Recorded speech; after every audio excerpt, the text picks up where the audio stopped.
ready for the grimiest and grittiest of all podcasts, pro wrestling, music, and entertainment is the Ewokk and JB Show. What is crack-a-lackin', my friends? It's your boy, the Ewokk and JB. It's the Walter Payton years for your boy. I'm 34 in this bitch. You know what I'm saying? You know, today we got an awesome guest, one of my best brothers in the wrestling industry, Mr. Tully, motherfucking Bertorelli. You know what's up, Tully? What's going on, guys? What's cracking with you, man? Like, how was your weekend, man? It was good, man. I was all the way out in Streeter, Illinois. What are you doing out there, man? Who's the young lady that you were talking to out there? No young lady. I was just wrestling out there. Oh, yeah. Man, where you were wrestling at? Like, you win, you lose? I was in a battle royal. I lost that, and I did a singles competition against Brute Kurt Alexander, and I lost that, but still had fun. That's good, man. That's all what wrestling's about, man. That's all what wrestling's about. You know what I'm saying? You be stunt manning it up. You know what I'm saying? We can't really talk about what you stunt manning on, but you know, how's that for you, man? How's that going for you with the stunt man work?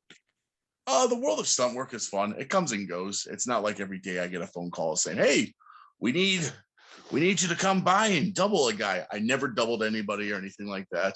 But yeah, it's been fun. It's been a fun career. I've been doing it for about, a couple years now, you know, and then it comes in waves. Sometimes I get a gig here and there, but it's not like all the time I'm on set and everything like that. I got a day job like everybody else. Man, hey, speaking of day jobs, Tully right here.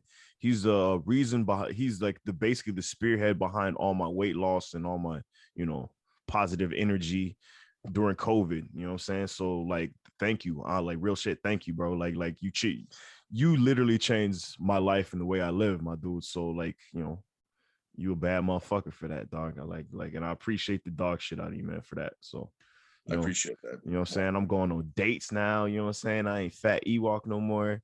So like, you know I always find it funny when like you lose weights and then all of a sudden like all these girls just go all over you. Yeah, I got people divorcing their husbands, leaving their boyfriends. like, hey, I'm loving see a it. Picture of Ewokk like, honey, yeah. I got to tell you something. I'm divorcing your ass. Yeah, I ain't trying to be on ID Discovery though. Ain't no fucking snap. Desmond Damon was lost. Yeah. He lost about 50 pounds. And then he hooked up with Manny Fernandez. Hey, but for real, man, it's like once you hit like 30 in your deep 30s and you start looking good and like people start seeing you like do your thing. Like I feel like some of the girls that be like, yo, I thought this kid would be a loser his whole life, but damn, this boy getting it. Like, let me go on a date, get a fish dinner or something like that. So fish dinner, a fish fry. You know what I'm saying? Some halibut or some shit. There you go. There you go. It's still a fish. At least take him the fucking Applebee's. God damn it! I don't take nobody no goddamn Applebee's, all that damn sodium and shit. They don't really cook that shit. They put that shit in the microwave, dog. I do find it funny when we have shows coming up, or if I have like, say, like I worked on a show or a movie or anything like that, I'll plug that in.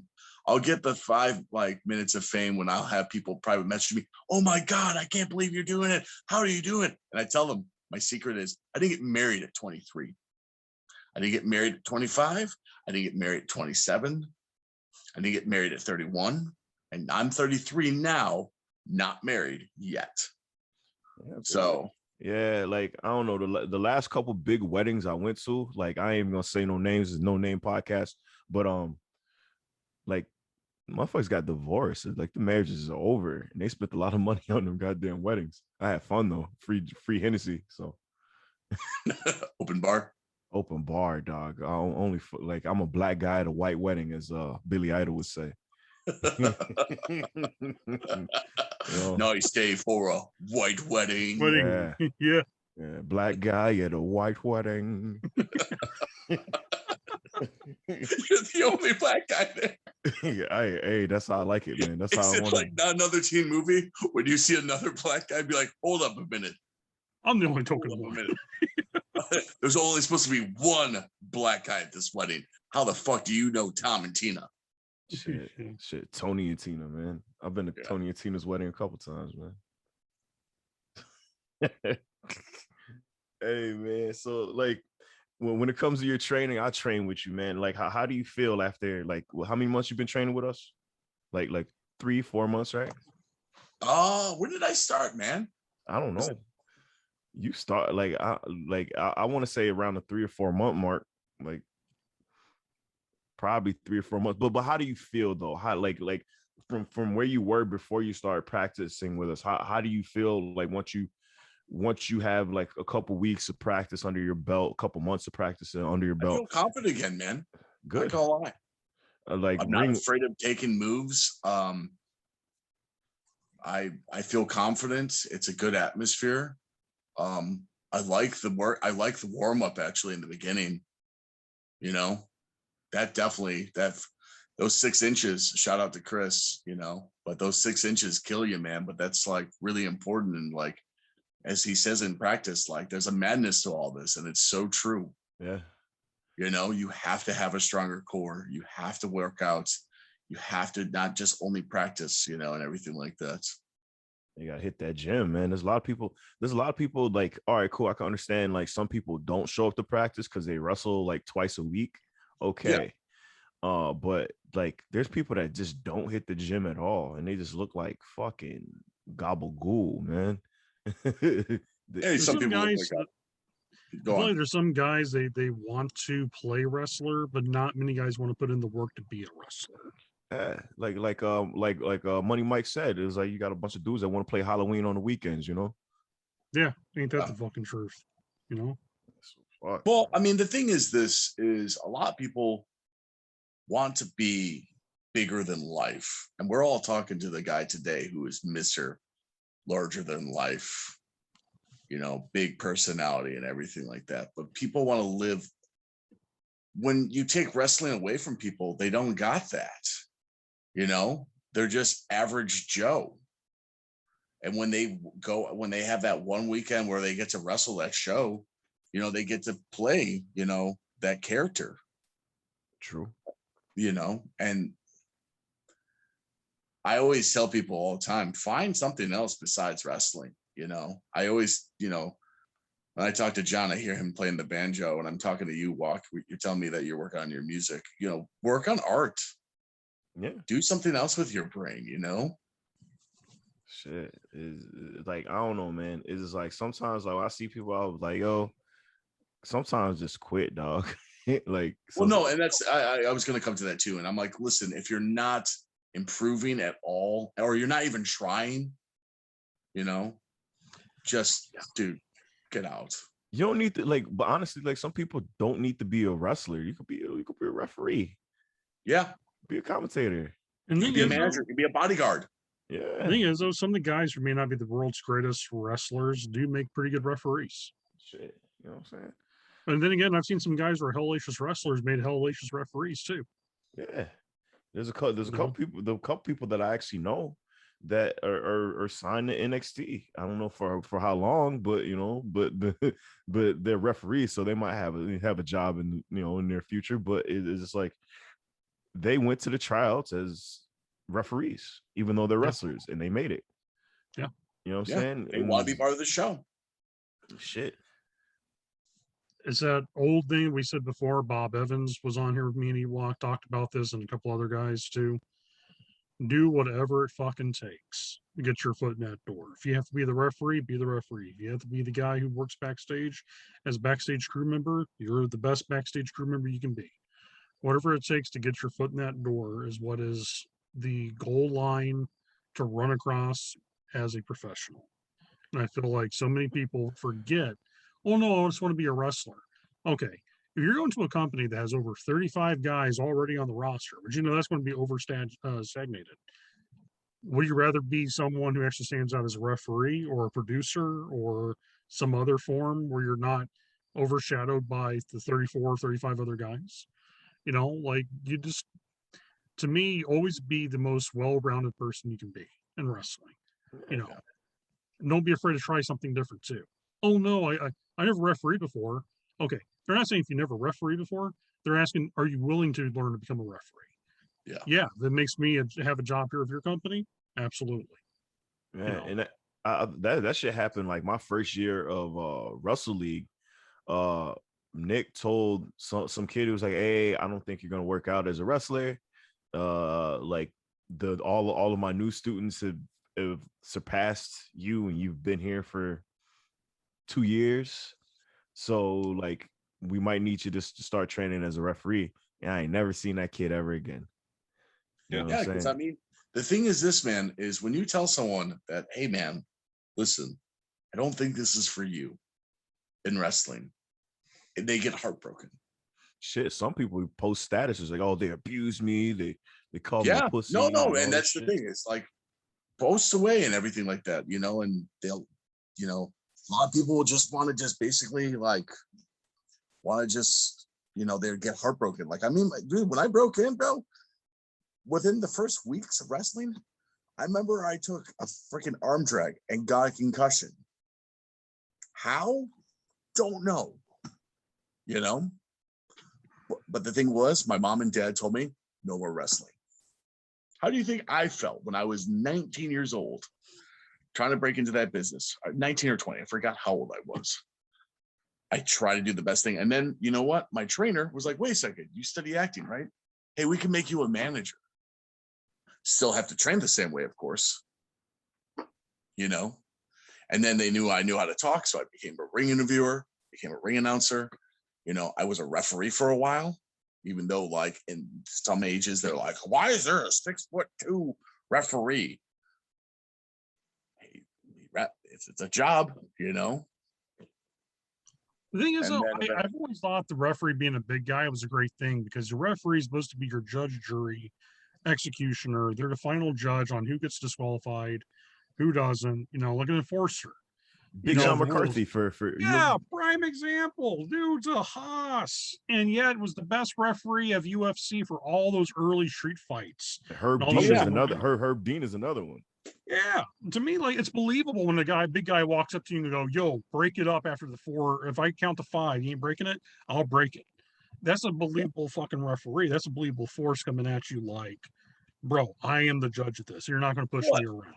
And that's why I always tell people size doesn't matter. I mean, like, yes, in the world of WWE, refs tend to be smaller, but size does not matter when you're a fucking referee in the local scene. Like, play the part. Don't be stupid. There's a lot of people. I'm not trying to cut you off, but here's the part that you want to about like wrestling logic and never makes sense. Check this out.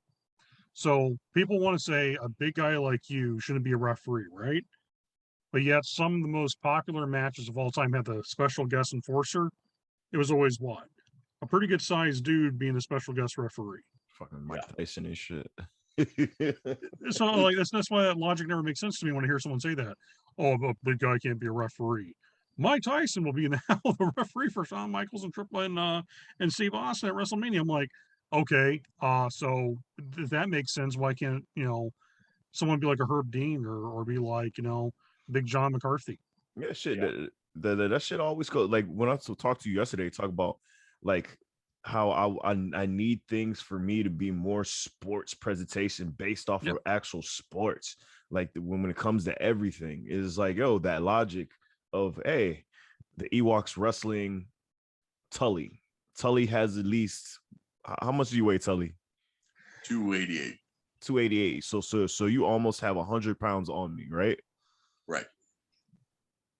If Conor McGregor wrestles a heavy or fights a heavyweight, what do you think is gonna happen? What do you think's like how Conor's gonna react to it? He's not gonna try to go toe to toe with the best boxer. He's gonna go for the guy's weakness. Yeah, he's gonna try to be slow and melodic and pick his points. You know what I mean? And I feel like that should be the same thing for wrestling matches. But people are too intertwined in what spots they're gonna do, what move they want to get over, dude. Getting their shit. Yeah, people trying to get their shit in. Like, dude, every time I'm in Tennessee, like I have a set of moves half the time I'll never even do one of them because that's not what the finish calls for. So half the time, sometimes, hey, this is gonna be the finish. Oh, you got that spine buster, right? That's the that's the only thing I need. Is a fight. It like a pro wrestling match to me. How I do my matches, I'm gonna fight until I get the opportunity to do one of my moves. If I get the opportunity to do one of my moves, I'll bust it out. There it is. Boom, boom, boom. 1, 2, the kick out, whatever. And then like I'll put that fucking, big homie Arn on your ass and it's 1, 2, 3. But it's just like I feel like everything needs to be for a fight. And like, I don't know, just stand out with different styles how you wrestle. Is like too many people wrestle the same way everywhere. Well, the reason why people wrestle the same way is for the factor of they see what they see. They think that, oh man, I have to do a hurricanrana, I have to do an enziguri, I have to do a cutter, I have to do, a dive, I have to do, all this stuff to react to the crowd and everything like that. Man, we need more Eddie Gordos, man. Bro, I did in a Royal this past Saturday was I headbutted everybody in the ring. And I eliminated people with a headbutt. Why? I made it look like it was devastating. And I made clear, I'm like, sell for the headbutt, Yeah. Also, my fucking big move for a guy, for my big pop, when we went after the double down, was a running shoulder tackle like Ron Simmons. It's believable too. Yeah, it is believable because, I'm a bigger dude. But like at the same time, I get why little guys want to bounce around, and everything like that. Yeah, because that's what they want to do.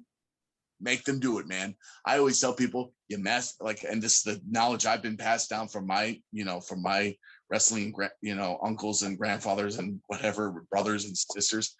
You do simple stuff. You keep it simple and basic. And you go from there and play the crowd. Just play the crowd. Yeah, let the crowd know why you're there. Yeah, be a character too. It's a rock concert. Hell yeah. I'm Jay-Z and shit.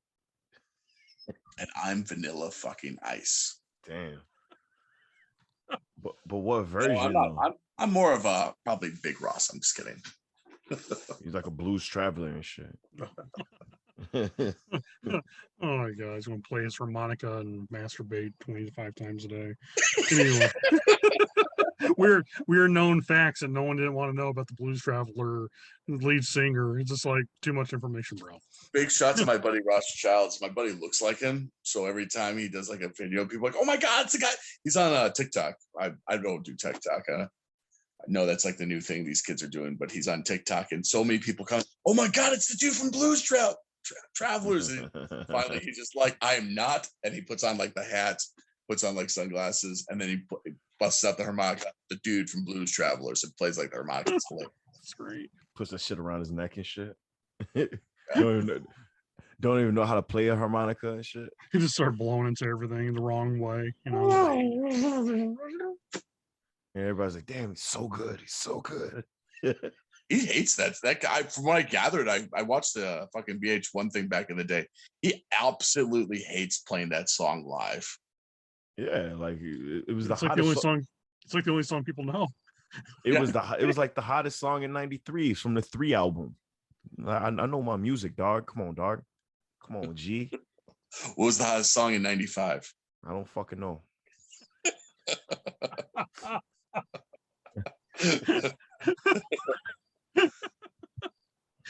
I know my music. What's going on 95? Fuck do I know? Oh no, man, I was a kid, bro. Only up to 93. Only up to 93. No, because I went to a Blues Traveler show when I was a little kid. You had an interesting life, man. Oh, bro, you have no idea, bro. Did you think Hootie was white? No, I knew he was a black dude. All right, cool.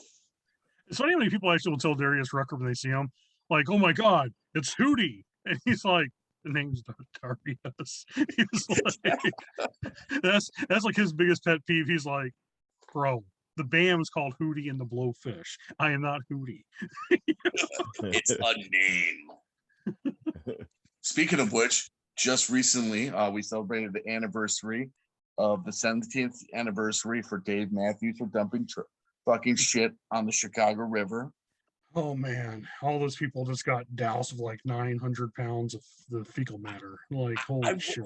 Always laugh later that fucking Ben and Jerry's as a rib made Dave Matthews magic brownies.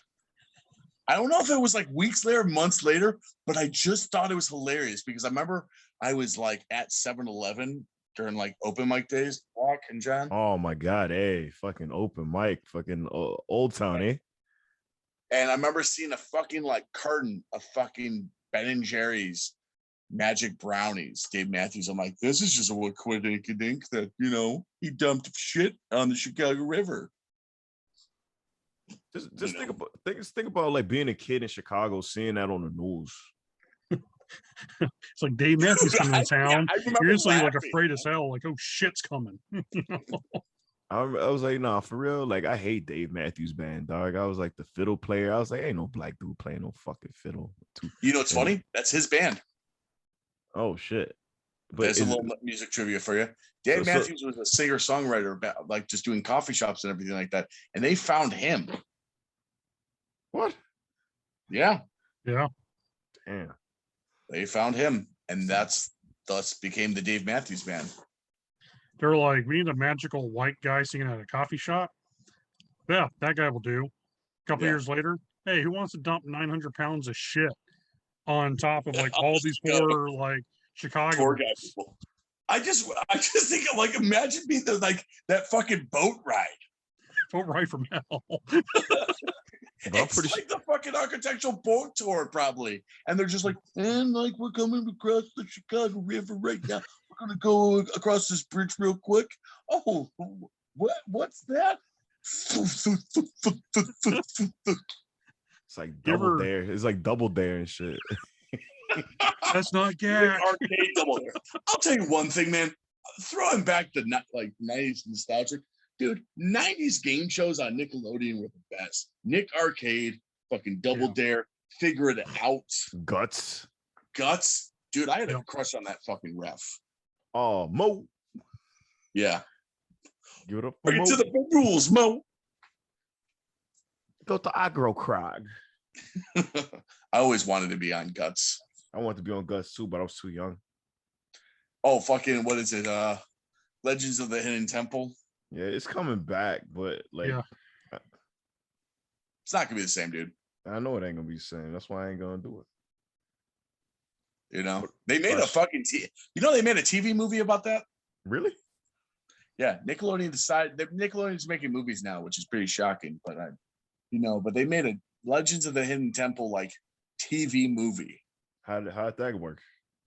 They just had the fucking statue like be talking, and they had like these kids discover this like temple, you know. So it's like Dora the Explorer. I watch a lot of weird movies myself. So do I. I just finished watching. I was just telling John. I just finished watching Val, the Val Kilmer documentary. He's got a documentary. Yeah. Is it Dude, like he can't talk now? He's got throat cancer, man. He can't like talk normal. So is it like, man. Damn, that's why I ain't seen Val Kilmer in like forever. The sad thing is too, like the throat cancer is not from him being a cigarette smoker at all because he doesn't smoke. Yeah, that was what he was explaining. He was like, the last performance he did was he was doing a Broadway show of a one-man show of Mark Twain, and he was like rushed to the hospital. And then with all the radiation, it just like fucking fucked up with his throat. And now he has a speaker box. And no, for real? Yeah. That nigga was bad. That was nigga's Batman, dog. Dude, that guy was in Top Secret. That dude was Iceman. Yeah. He was also the Lizard King, let's not forget. Yeah. He portrayed Brother from the Doors. Dude, and he spoke about that. So the cool thing was like his son, Jack Kilmer, is the narrator. So it sounds somewhat like Val, which is pretty cool. But Ewokk, it's a really cool documentary. So pretty much Val Kilmer actually had a video camera before anyone else did growing up. So he like has like thousands of footage. Wow. Of his life. And he was explaining like the movies he was in and everything like that. But what was I talking about? Val Kilmer. You're watching a Val Kilmer movie. Oh yeah. So like it's just interesting. He was playing Mark Twain, but it was so interesting him talking about the movies he was in. Like when he talked about Batman, and the reason why he didn't want to play Batman again was he felt isolated. Like he'll play that role for the rest of his life, or he'll be Batman. No, it like the suit itself. Like once he put the cowl on, couldn't hear anybody. It was uncomfortable as fuck. He was like dehydrated a lot.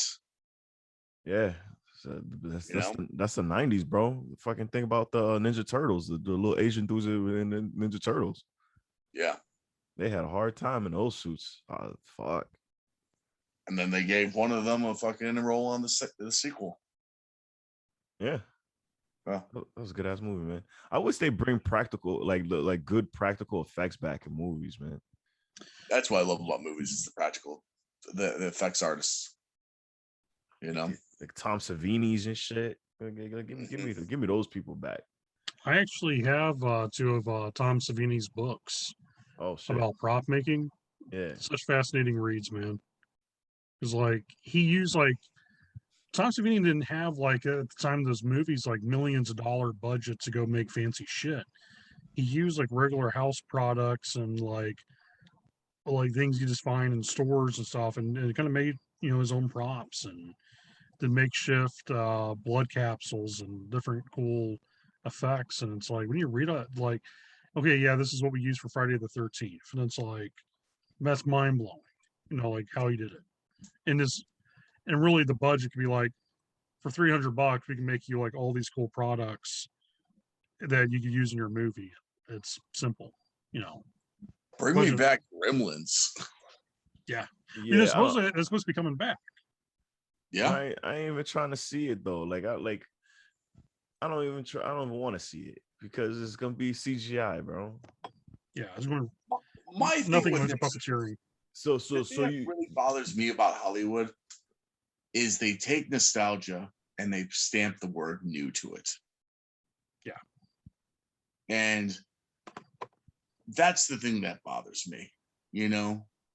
I don't mind they take a property that I like new ideas and everything like that. But when they go into that nostalgic tunnel, like, dude, I am excited for Dune. Not gonna lie. I grew up with Dune. It's a fucking great sci-fi movie. But them remaking it kind of makes me like, I'll go see it, but I like the old one, We're kind of in a generation of filmmakers now where it's mainly all about remakes, or they're telling of a story of a remake of a story that's been retold like 5,000 times. Like but the Halloween movie. I feel that studios in general, though. And true, and that is true too. Yeah. But it's like, how many Halloweens do we have to see that's a remake of a telling of the story of Michael Myers? How many times do we have to see? It's like when they did the remake of Nightmare on Elm Street. That bombed. That was horrible as fuck. Horrible. Yeah. I was like, man, it just. Yeah. I mean, just.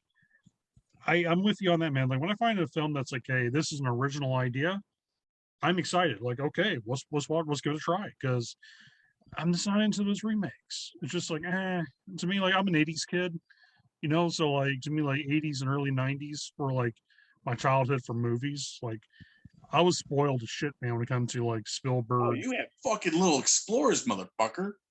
Yeah, like I was blessed, man. I like the Indiana Jones films, Goonies, like all those good fucking movies from the 80s and 90s. And it's like, Stay Tuned. Well, that was early 90s. Stay Tuned with John Ritter, right? Yeah. Oh, that was a good one. Yeah, that was a real good one. That's a movie that people never. You mentioned Stay Tuned to some people, be like, "What?" I'm like, "Yo, that's a fucking dope kids movie." Yeah, dog, there's a lot of heat throws. Problem Child, man. Yeah. All the Problem Childs. Honey, I Shrunk the Kids. Oh, Honey, I Blew Up the Kids was my favorite one. That was a good one too. Little Giants. It's a weird fucking series to watch. Little Giants. Oof, nobody. Big Green. That was another sleeper. Yeah, it was. I remember the Big Green. I remember that fucking kid that played the goalie that was like freaked out about like the other team. So like he imagined what they were. Yeah, but like it was funny because it's like, hey, we're gonna do the same thing for American soccer that the Mighty Ducks did for American hockey. Nope.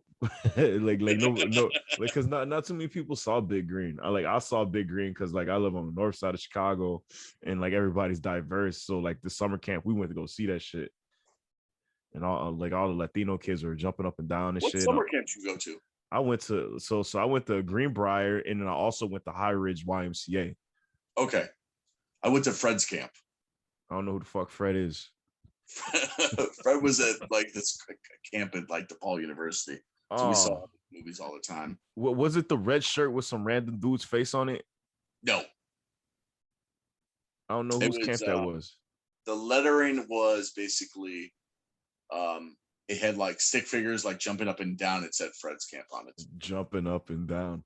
Nah, bro. Like I went to 2 camps in the summer because like the city camp was only like it was free. At the time, it was free if you lived in the neighborhood. Yeah. So I would like all you had to do was sign up and like meet the registration and make sure your address is good and like you got your seat out of 30 kids. So that was good. And then I went to High Ridge because like the whole gimmick behind the thing, if you didn't get write-ups for being like a horrible child, you went to Great America at the end. Oh, nice. Dope, man. Cool. Yeah, we went to Kittyland instead. Oh, damn. Sorry for you, dog. All good, man. You're talking to the guy that's afraid of roller coasters. Oh, bro. I wasn't afraid of no roller coasters, dog. At the Iron Wolf. Roller coasters, Valcar, and E.T. growing up. You're afraid of E.T.? Motherfucker, that guy had a long-ass fucking neck, man. Why are you afraid of long neck people, man? Dude, you know what's funny, man? It took me about, I'm 34 now. It took me about 23 years to overcome my fear of E.T. You're just afraid something's going to take a long finger and poke you up the ass. That's all about. No, motherfucker, that thing's frightening as fuck. Nah, man. E.T. was a stain, bro. I loved E.T. Remember the fucking McDonald's version of E.T., Mac and Me? Nah, I ain't never seen that. I do. Horrible movie. So McDonald's decides they want to make a fucking movie because they saw the fucking like basically. Was it the thing with the big cheeks? It was like, yeah. Yeah, I think I've seen that movie. Yeah. Basically, McDonald's wanted to capitalize on the E.T. success, so they're like, we'll make a movie like E.T. It'll be like Mac and Me. It was in the theaters? Yeah. So it's talking about bad movies. Talking about bad movies. Only movie, if I'm not mistaken. So talking about bad movies. The very first show we had back in October, Yo-Yo spent the week at my house pretty much.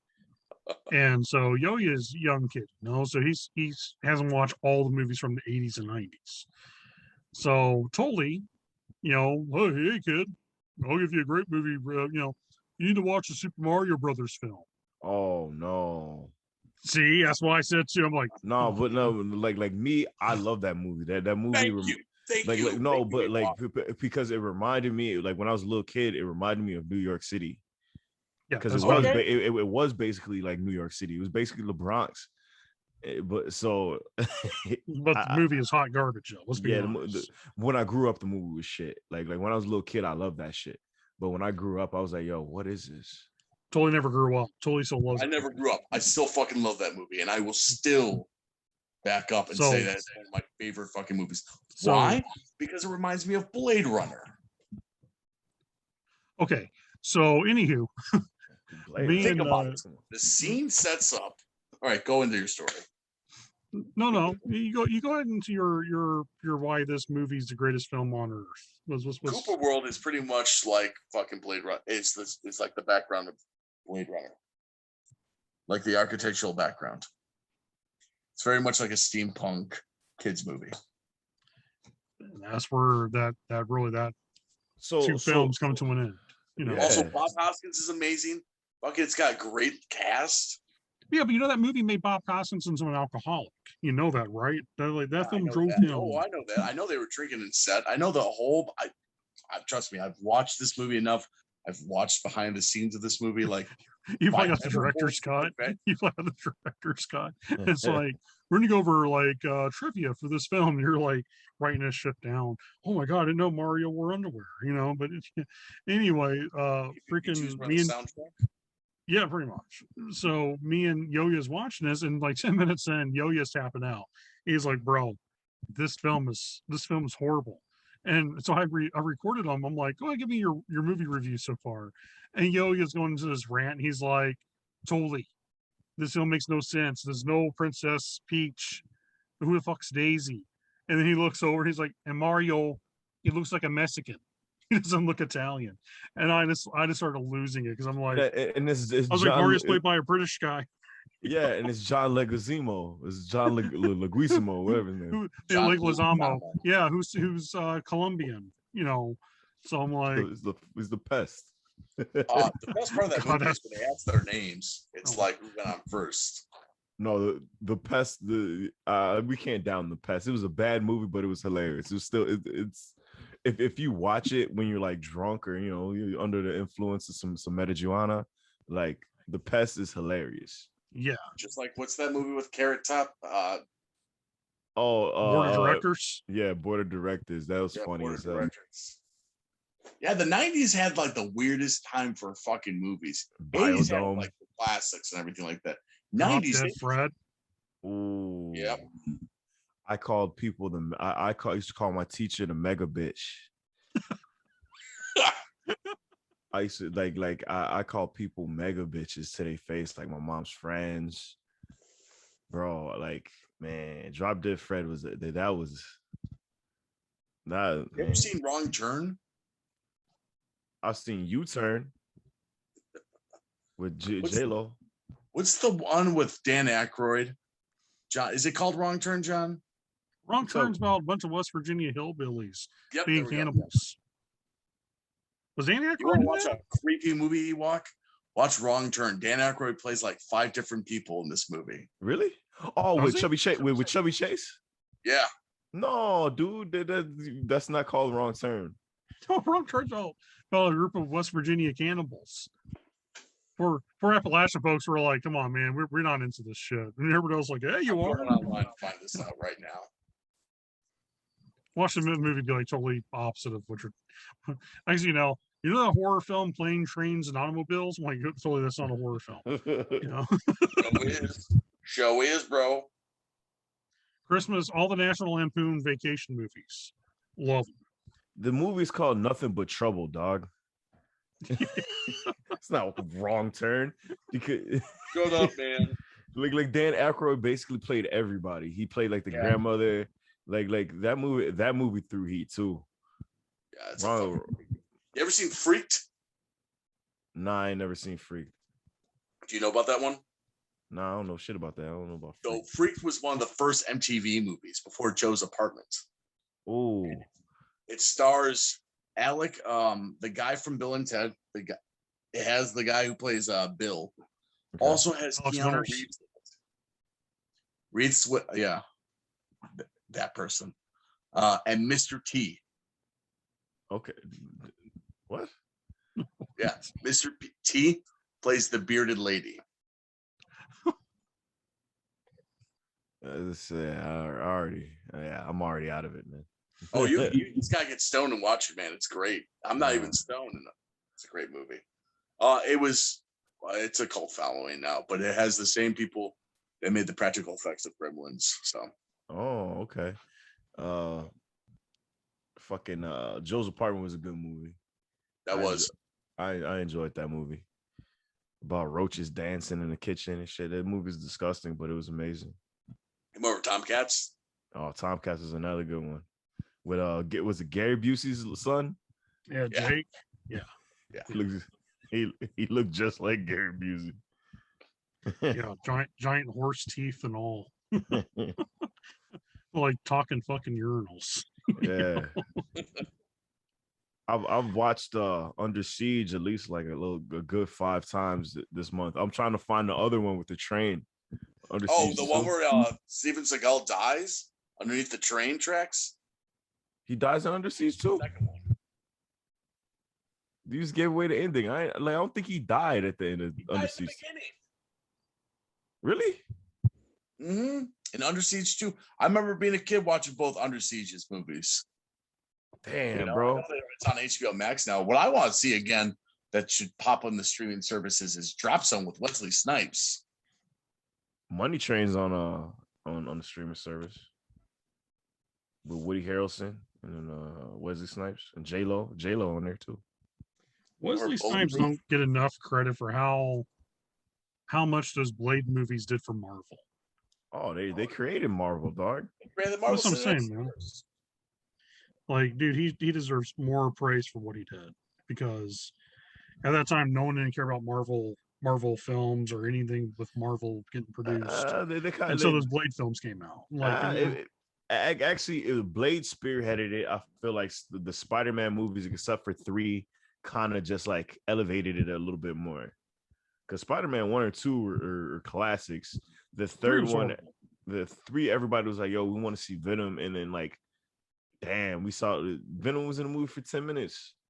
Well, the thing is, there's a funny story about Spider-Man movies, because talking to the movie trivia guy, in the beginning of production of Spider-Man, the original one that was supposed to happen in the 90s, James Cameron was supposed to direct it, but he pitched it to a studio that actually went bankrupt. Thus went back to Marvel, and his script was very weird, to say the least, with Peter Parker. So much there was supposed to be a scene of him spying on Mary Jane with a camera. Let's put that in detail. But also, when they did the Sam Raimi films, Spider-Man 3 was originally not supposed to have Venom at all. Sam Raimi did not want to have Venom at all. Studios were like, no, we want Venom, we want Venom, we want Venom. Just throw him in somehow. So that was the studio being like, this is what we need from that. And then eventually, if Spider-Man 3 didn't bomb, they were supposed to make a Spider-Man 4, and fucking John Malkovich was supposed to play the Vulture. Interesting choice. Yeah. Damn, that was dope. So, but I like the newer Spider-Man, like the one that was in the middle. Like they kind of screwed it up a little. I think they screwed it up with the last movie. Like this one with the one the Spider-Man series that was in the middle. So there was the web series, the Andrew Webb director, when he did with fucking Garfield. Yeah. That one was, the first one was good. The second one that they tried to do was hella trash. And I was like, man, fuck Spider-Man, man. God bless Tom Holland taking over that role. He was a kid, good. Like it was dope. It was dope. Fucking, I can't wait till that movie come out, because I like me some Spider-Man. I'm still waiting for my trailer. Hey, I think there ain't gonna be no trailer. I hope not. He said the movie just gonna come out. There ain't gonna be no trailer. Yeah. But I will probably, if I have to rate all the Spider-Mans, probably my favorite is Tom Holland, then Tobey Maguire, then Andrew Garfield. Damn, how so? Explain. Tom Holland just reminds me of just what I think of what Spider-Man is as a kid going through shit, Yeah. Tobey Maguire had some good chops with it. Like, he had that kind of like, I mean, I'm a huge Sam Raimi fan, so that's why I put that as second. Yeah. I didn't really like 3. Nobody did. I walked out the theater with that shit. I was at a drive-in. Yeah, look at that. Yeah. But Spider-Man 2 up there is one of the best Spider-Man movies of all time. I mean, superhero movies of all time. That's something I'm actually hoping that we'll see more of now, is talking about drive-in movies. Like, man, I hope this becomes a thing again. I think it has, honestly, during COVID. In some ways, but there's only like a handful of drive-in theaters throughout the Midwest, throughout the country. Yeah, like actual drive-in theaters, but like lately there's been like make shop shits and like parking lots and shit. That hasn't. Yeah, we got one not too far from Michigan City's in Valpo. It's called the I think it's a 49er. Oh, nice, cool. And yeah, it's a real badass old school drive-in theater. It's nice. I like it. Shit. Fuck, boys. Well, what else was going down with you, man? Like what the fuck? How's work, man? Works good, man. I don't think I'll talk off the air what happened. Actually, I don't know if you heard the news. I didn't hear no news, man, because I don't talk to nobody. I just work out. You know what I'm saying? Like going to the gym is funny, like as hell, because like you get people, like you get a whole bunch of dudes in the room, right? And then you get that one girl that walk in there and everybody want to make noises. Dude, it's called they just want her attention, man. I was like, I was looking at dude, and that's what, like, I posted a status. I was like, yo, like, why, dog? Because like honestly, I feel like retro fitness needs to have a lunk alarm, dog. Like have you ever been to was it Planet Fitness? Like, yeah, Planet Fitness, they got a alarm where like if somebody doesn't hear that shit, like they'll hit a button and they'll go up to the dude and tell him to stop. And that is hilarious. I want to do that. Let me be the lunk alarm. I'll just do it. Just like, stop, dog. Just stop doing what you're doing. It's machismo. You're not getting laid. And I was like, damn, that's so stupid. I was like, you got bad form. Like, how do you got bad form and you moaning?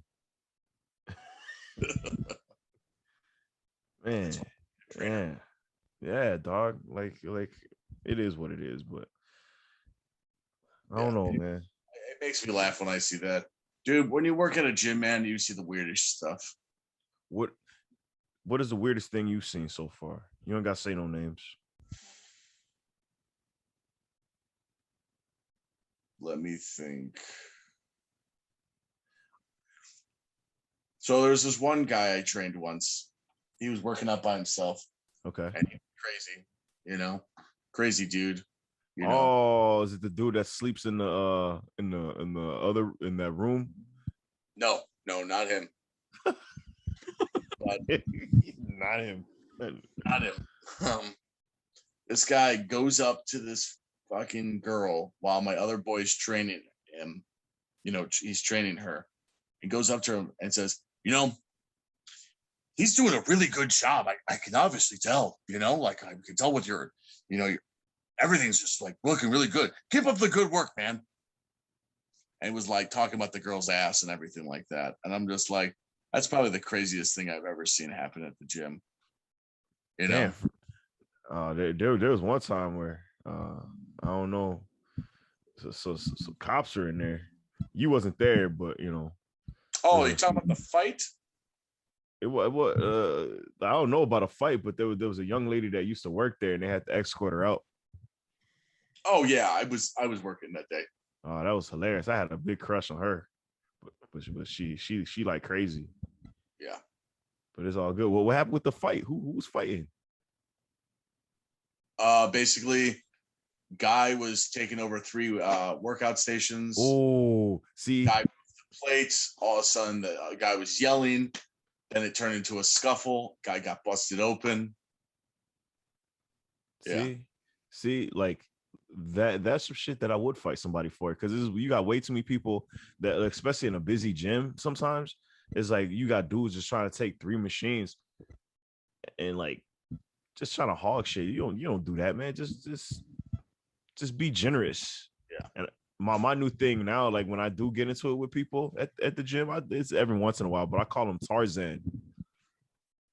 And they get pissed. They be getting pissed. I was like, it's all good, Tarzan. I gotta be working that day. You call someone Tarzan. I have to. No, but like I haven't been there in the morning in a little bit, because like there's certain people. There was this, I don't know if dudes still work out there, but like he looks like Samoan, and he always come up to me trying to fucking talk about form. I was like, dog, get away from me, bro. He makes noises. Big Samoan dude. He be there early in the morning. He always trying to talk to people and tell them how their form is and shit. So he hasn't been there in a while. If you don't know who I'm talking about. Yeah, I don't know what you're talking about. I was Yeah. there. Yeah, there was a. I'll talk about it off there. Yeah. You know. Yeah, you know what I'm saying? Anything else you want to talk about, Johnny, Mr. John? This has been a good podcast, man. We just chilling with the homies, man. This is You know, we talk about anything really. Like Tully's got a whole lot of good stories. we want to talk. We want to talk about Tully. Come on, dog. We just straight shooting it. Yeah. Tully, you know, we ask these questions a lot for guys that are come onto our podcast, and you know, we don't try to like just do like the same average question like always, like most podcasts. But one of the things, yeah. In your opinion, though, as someone who's been a performer in our business for a long time, you've done multiple positions, jobs. You're one of those utility guys. Yeah. That you know, me and you talked about it. Ewokk's one of them too. A guy can do pretty much anything you need him to do. In your opinion, what is lacking in the wrestling world today that you would like to see change? Respect. I don't see a lot of respect anymore. Not everybody want to take in the, you know, not want to take in a loss. I feel like a lot of people are politicking away now, you know, and people, there's lack of listeners now, if that makes any sense. It's more doers than listeners. There's people that want to do their own thing and not get feet. It's almost like you tell someone they suck and they just fucking just ignore what you have to say. Or they get steamy and they tell people, man, fuck that guy. He's trash. Like, yeah, that guy's been doing this for how long and blah, blah, blah, blah, blah. And like, Also, I don't care if I've been in this thing for a long time. Like, I'm not the world's greatest talent, you know? Shit. If I've been doing this for a long time, hell, I would have been somewhere by now. But, you know, I'm just happy to be where I'm at. You know your place is what another thing I think people got to realize in wrestling. Like, know where you are, like what you are in wrestling. If all you are is a weekend warrior, you're a weekend warrior, you know? Yeah. Fuck, bro.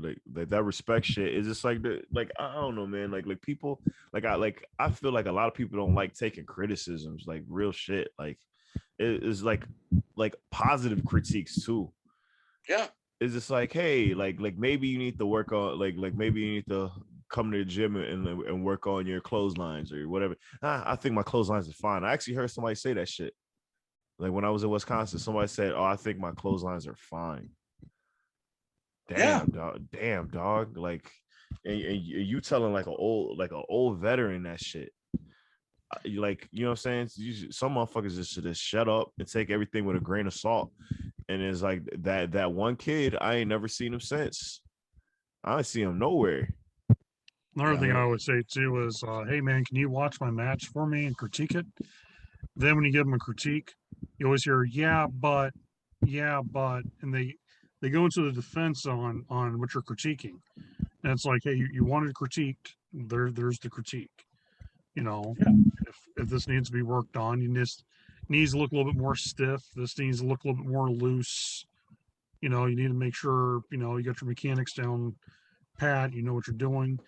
I always believed in the long run with professional wrestling, with good wrestling schools, that anyone that has a strong masters of the basics can have a good wrestling match with anybody. You don't have to do 450s. You don't have to do a million crazy flips and little lucha arm drags. Having good basics, knowing how to tell a story, know how to work off a crowd, how to feed off of that, how to make every little thing matter that you're doing. You know, you can look at some matches that are really good. The lockup. You go back and watch some of those, like, you know, watch Ric Flair or Ricky Steamboat when they would lock up for the first time on every match. They were going in with like full force trying to kill each other. How it looked, because they're trying to the game of one-upsmanship. Nowadays, you watch matches. All right, you ready to go? Yeah, I'm ready. Okay, and they go in and it's they'll circle around, little arms all limp noodle, try and grab the other guy. It doesn't look like they're trying to fight. You know, it's that suspense of believability. like magicians would always preach.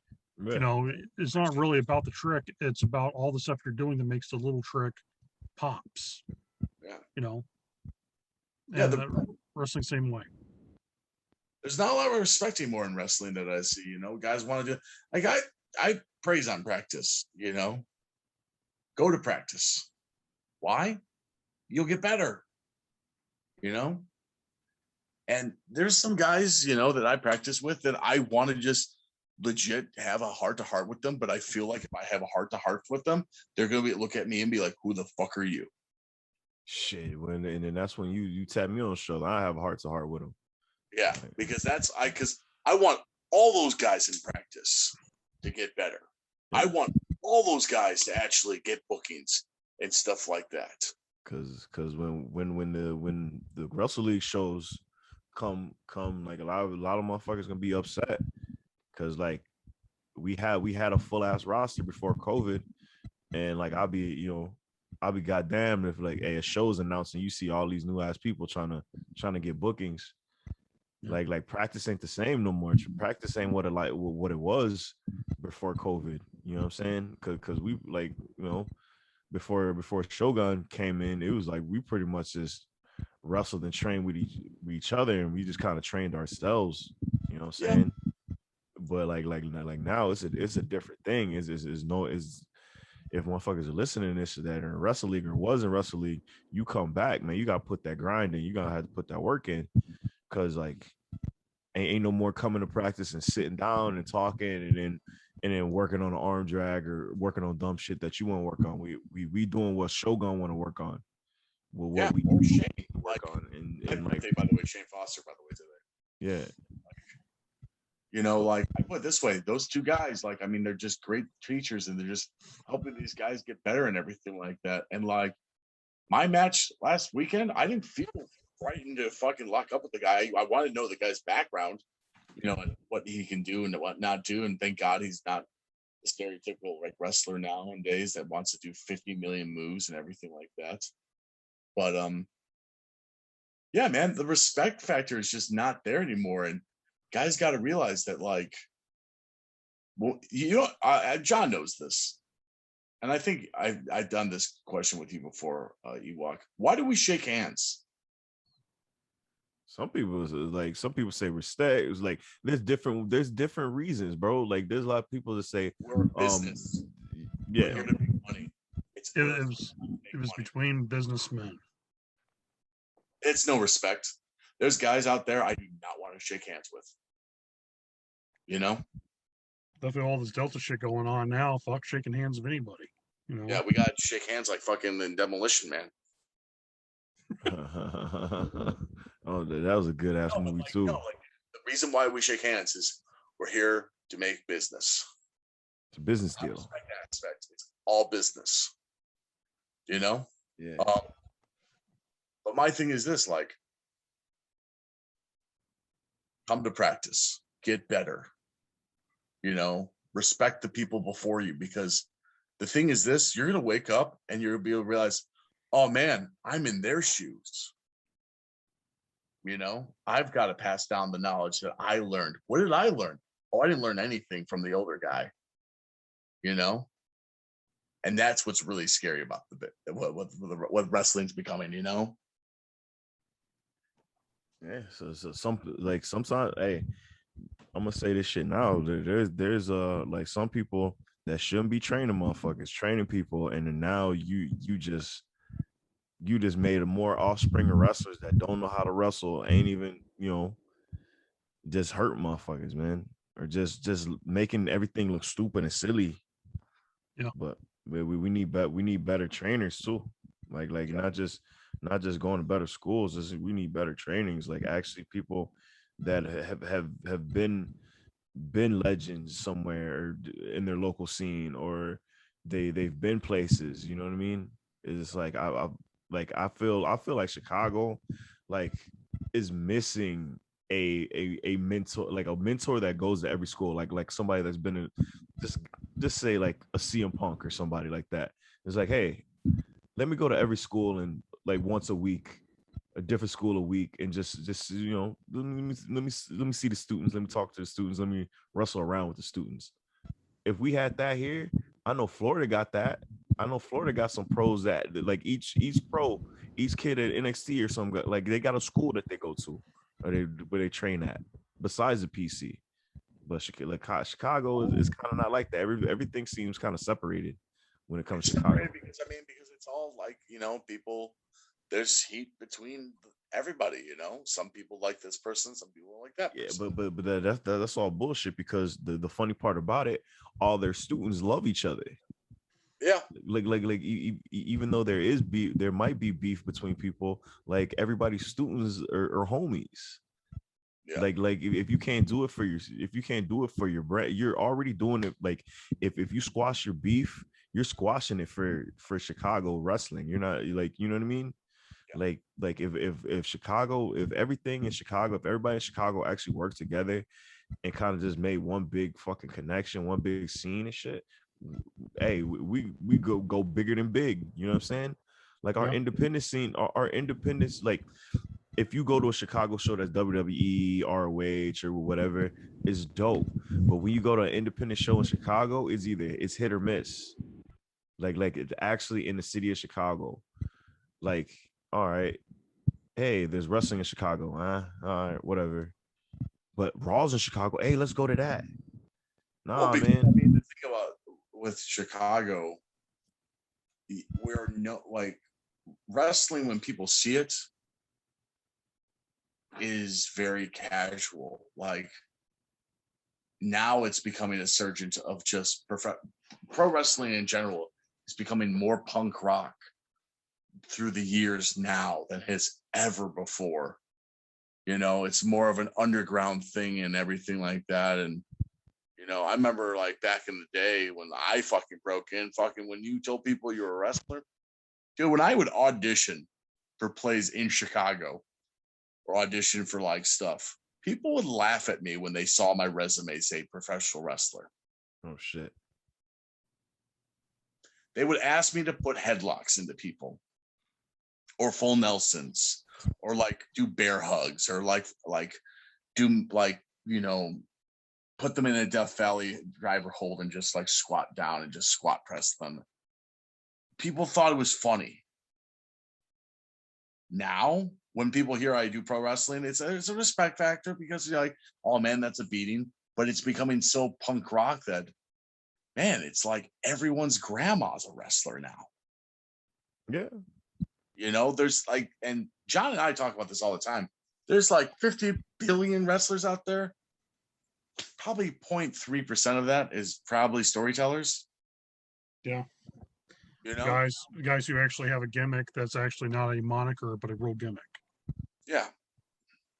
Like when I put on Mr. Bay for TV, I'm Troy McClure on steroids, which I'm not on steroids, but I'm just saying, Wink, wink, nudge. But what I'm saying is like, yeah, like Ewokk, you're Desmond when you're not wrestling. There's guys.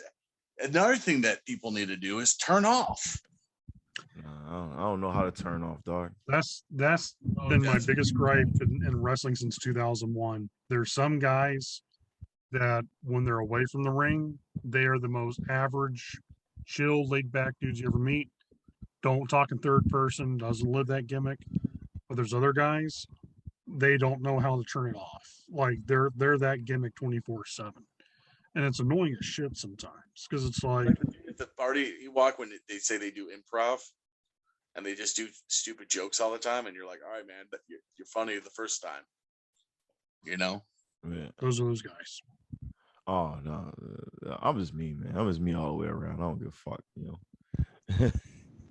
But that's the thing is like people don't know how to turn off the respect factor. Yeah. Find a character. That's all I tell people now. Find a character. Be a character. But here's the thing too, like have fun with guys. When people would hit me up when we're running shows and they're wanting to get a booking and they're like, yeah, this is my whole shebang. And I'm like, okay, tell me about yourself. Now, I'm what I'm trying to tell them is, tell me about your character. Tell me about, why would this be a perfect fit for what we're doing? And half the time, guys don't comprehend when you're asking them about that. They're like, oh, well, he's a skull smasher. Okay, well, why is he a skull smasher? What made him a skull smasher? What made, you know, what was the origin? And just like a good comic book sometimes, knowing your character, knowing what the character is about is important. I heard when I was in Wisconsin, this little kid, he was asking wrestlers questions and he asked one question like I wouldn't say they're stupid questions, but they were kid questions. He was saying, "Hey, what is the Ewok?" And a little kid asked that. You know what I mean? Like Smart who? though, because he wants to know who are you. Like who is the Ewok? And I was like, "Hey, have you ever played Def Jam Vendetta?" And he was like, "Oh my God, my dad played that game before." I was like, "Think about that. Like think about that. Like everything came like that. That's what inspired the character, which is the Ewok. Def Jam Vendetta, stuff like Belly, like movies like Belly, and like if it's a face, like the main, like Beans in State Property. If you ever seen State Property, like that's me. You know what I mean? Like if you ever seen Yeah, you're finding a character from a movie. Like I always tell people all the time this, like I have this character development thing that I've produced that I pitch the guys when they're like, hey, can you work on character development? Because I'm the man with 1,000,000,000,001 characters and everything like that. I tell them there's three, it's the threes. Pick three colors, pick three now pick three adjectives. This is your character. Now, this is not you. It's your character. Now pick three actors that would portray your character. Pick three supervillains, three superheroes, and just write them on your wall. Write them in a piece of paper. And then that's how you brainstorm more with your character. Okay. Like when I look at Ewokk, I'll put you as an example, Ewokk. When I think of Ewokk, I think ruthless, aggressive, and pride. If I had to pick an actor, the great late Chaz, the guy who played Black Panther from Chadwick Boseman and shit. Yeah, I could see him play the Ewokk. True. Fucking Chadwick, RP Chadwick, man. Yeah, best actors ever. One of the best actors of our generation, man. Yeah. He's a character actor too. That's what I love about him. Like the movies, he never played the same guy in the movies. He was always into playing different characters. Different roles. He was Jackie Robinson and James Brown, dog. Yeah. And him and Queen Latifah played in a biopic of I think it was Ella Fitzgerald, I believe. Trying to remember, but it was a jazz film. But dude, he played as a jazz musician. It was great. If I put a superhero down, man, I say Wolverine. Yeah. But no, yeah. It's hard. It's hard for kids to have that imagination because they want to be wrestler. They want to play wrestle. Motherfucking Halloween on the weekends, baby. Yes, sir. Oh shit. Dropping phones.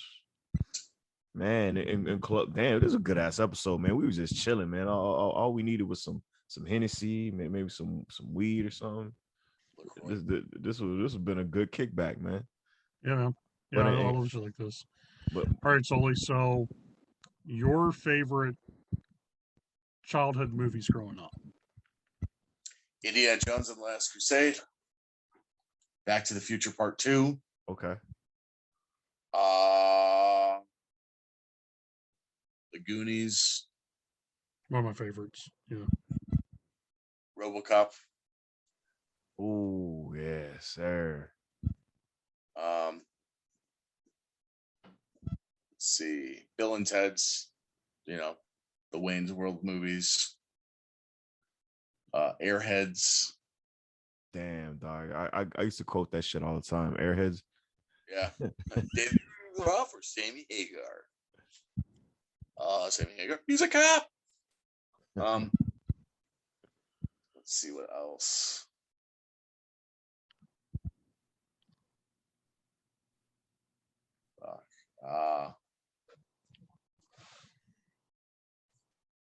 Top Secret with Val Kilmer. Honey, I Shrunk the Kids. Fido Goes West. Fuck you. Fuck that movie, dog. 5-0 Goes West. Come on, dog. Rescues Down Under. Oh, okay. I got you. You redeemed yourself. Treasure Planet. Titan AE. Say Fern Gully. You remember Fern Gully? Or Fern Gully. Yeah. Yeah, he was actually about to do a outdoorsman gimmick called Fern Tully. That's funny. That's funny as hell. Some dude asked me the other day during the show I did Saturday. He's like, "You still got those fur pants?" I'm like, "Yeah, why?" Like, why don't you wear those? Like, they're fucking hot as balls, man. I remember at IPW, and you're like, "Got this new gimmick, kid." And it's totally likes to call everyone kid. Guy's like 50 years old. How you doing, kid? He's like, check out my gimmick. I'm like Mantar, but a gladiator. Man. Steve Arnett marked out to it. Steve Arnett, really? Oh yeah, Steve loved it. Man, what the fuck, man? So what's going on, Steve? Yeah, I'm going to be on the C Red and Steve's Power Hour show tomorrow.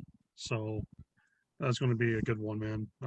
They're wanting me to talk about my life journey, and the decision I made about not running shows coming up. So shit is needed, man. Like honestly, honestly, a lot. Like I'm seeing a lot of things getting canceled. The beer pong scene, I think Beast in the East got canceled the other day. I think Limp Bizkit canceled their tour. Like there's a lot of people canceling their tours. A lot of venues are closing. A lot of venues saying no, fuck that shit.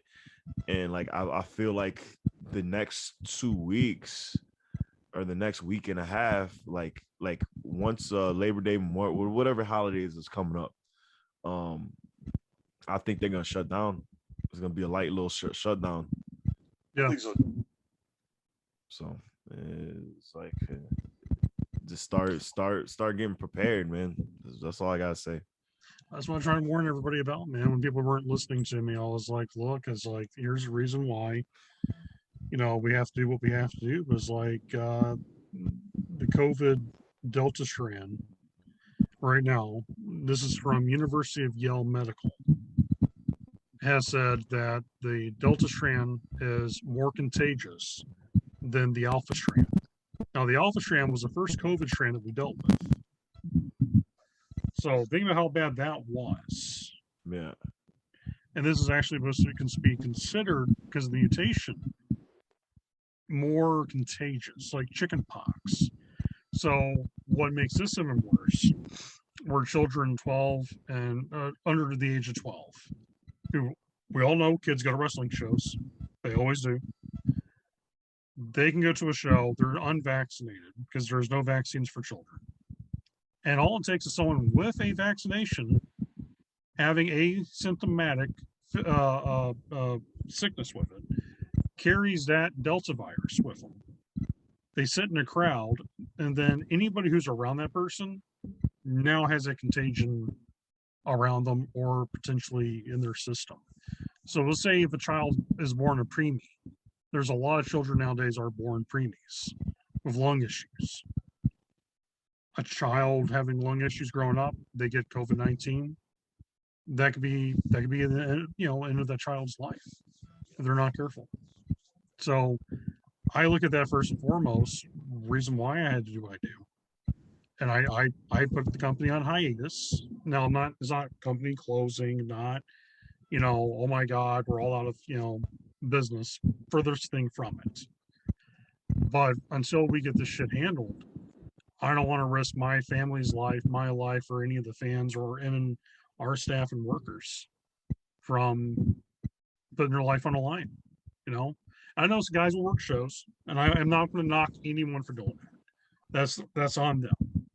But as someone who only has 70% lung capacity, I have to be careful with that shit because it will kill me. So I have to be careful. Yeah, shit. But like, hey, me and Tully back your decision, man. Like, like I'm not knocking on and you. like, and I feel like a lot of people backed your decision too. Like a lot of fans too. A lot of fans like gave you the hat tip. It's like, hey, thank you for looking out for us, because there's a lot of companies that don't. They care about them greenbacks, and they care about their own egos instead of other people. So I took a video of all the fans. I refunded. I went and talked to every fan that bought a ticket. And I asked them, I was like, if you want to hold on to the ticket until we run our next show, which might be in 2022, I will give you the cool, okay, bring your ticket, we'll value it. But also, if you want a refund, I have no problem giving you your money back either. Now, a good majority of the fans told me, yeah, just hold on to our money. We'll use our tickets for the next show. But what I did anyway is I refunded everyone who bought a ticket their money back, because I don't know when we'll be back running. It will be in 2022, without a doubt. But I made that decision to refund everybody their money. And what I'm also going to do, going to be talking to the guys at Powered Forward TV, and I'm going to give the fans who bought tickets a free month of streaming service from Powered Forward TV on House from Chicagoland as a thank you. So that way they can watch wrestling content, about 30 different promotions, and, you know, give something in return to them as a thank you for their patience. John, it's smart, man. I mean, shit, this Delta variant thing is like, I was talking to my coworkers about this today too. It's just like, listen, man, I know some people aren't freaked out about it because, you know, some people are like, oh, well, I'm vaccinated, I'm perfectly fine. I'm like, you just don't understand. Like, there's just stupid people out there.